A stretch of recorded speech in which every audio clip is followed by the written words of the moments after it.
Word है rudimentary. Rudimentary क्या होता है? ये एक एडजेक्टिव है जिसका मतलब होता है इन्वॉल्विंग और लिमिटेड टू बेसिक प्रिंसिपल, यानी कि कोई भी चीज जो कि बेसिक है बहुत, ठीक है, उसकी नींव ही वो है बेसिक, कोई भी चीज का बेसिक होना उसे हम रूडिमेंट्री कहते हैं। सिनोनिम्स क्या हो जाएगा? बेसिक या एलिमेंट्री। एंटोनिम्स क्या हो जाएगा? एडवांस्ड। याद करने की ट्रिक देखिए, मेंटल मैथ्स का ये बुक रूडिमेंट्री है, यानी ये जो मेंटल मैथ्स की बुक है ये बहुत ही बेसिक बुक है, ठीक है, इसमें बहुत ही बेसिक क्वेश्चंस है। तो यहां से आप ये वर्ड याद रख सकते हो। अब देखेंगे एग्जाम्पल कि इस वर्ड को एग्जाम्पल में कैसे यूज करना है। He has only a rudimentary knowledge of the subject, उसके पास इस सब्जेक्ट का बहुत ही रूडिमेंट्री नॉलेज है, यानी कि बहुत ही बेसिक नॉलेज है, ठीक है।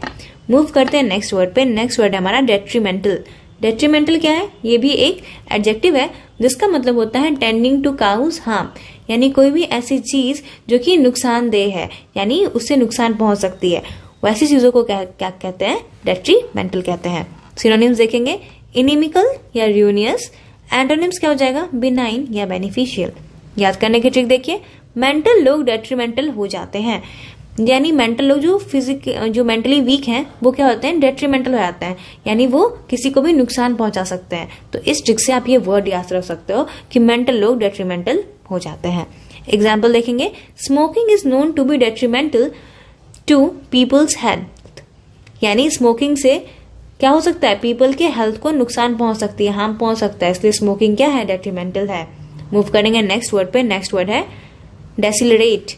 ये क्या होता है? ये एक वर्ब है जिसका मतलब होता है रेड्यूस और cause to reduce in speed, यानी कम हो जाना या किसी को स्पीड को कम कर देना, उसे हम कहते हैं डिसेलरेट करना, ठीक है।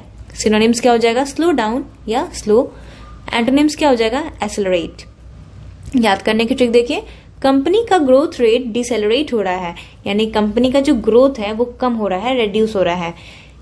अब एग्जाम्पल देखते हैं, the government has made every effort to decelerate inflation, यानी जो गवर्नमेंट है वो पूरी तरह से कोशिश कर रही है कि इन्फ्लेशन यानी कि महंगाई को कम कर दिया जाए, रेड्यूस कर दिया जाए। चलिए नेक्स्ट वर्ड है ब्रेकरेज। ब्रेकरेज क्या होता है? ये एक नाउन है जिसका मतलब होता है the broken pieces of something that has been destroyed, यानी कि कोई भी चीज जो डिस्ट्रॉय हो चुकी है उसका ब्रोकन पीसेस, उसे हम कहते हैं ब्रेकरेज। सिनोनिम्स देखेंगे, डेब्रीज या हल्क। याद करने की ट्रिक देखिए, यंग एज के लोग ने रेलवे ट्रैक को ब्रेकरेज कर दिया, यानी कि जो स्कीम आई थी अग्निपथ, उसके बाद बहुत सारा विरोध हुआ था, उसमें यंग एज के लोगों ने क्या किया था? रेलवे ट्रैक्स को तोड़ दिया था, है ना। तो यंग एज के लोग ने रेलवे ट्रैक को क्या कर दिया? ब्रेकरेज कर दिया, यानी कि उसे ब्रोकन पीसेज में कर दिया, उसे बर्बाद कर दिया, डिस्ट्रॉय कर दिया, ठीक है। इसके एग्जाम्पल सेंटेंस आप बनाओगे और ये आपको कमेंट बॉक्स में इसका सेंटेंस लिख के कमेंट करना है, ओके।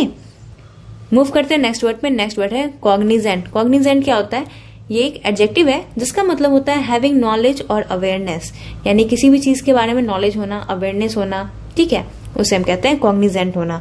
सिनोनिम्स क्या हो जाएगा? अवेयर या कॉन्शियस। एंटोनिम्स क्या हो जाएगा? इग्नोरेंट या अनअवेयर। याद करने की ट्रिक देखिए, सेंट बहुत कॉग्निजेंट होते हैं, जो संत लोग होते हैं, सेंट लोग होते हैं, वो बहुत कॉग्निजेंट होते हैं, उन्हें बहुत सारी नॉलेज होती है ना। तो इस ट्रिक से आप ये वर्ड याद रख सकते हो। एग्जाम्पल देखेंगे, we are cognizant of the problem, मतलब हमें प्रॉब्लम के बारे में पता है, हम लोग कॉग्निजेंट है, हमें उसके बारे में नॉलेज है। So this is for today, thank you and have a nice day.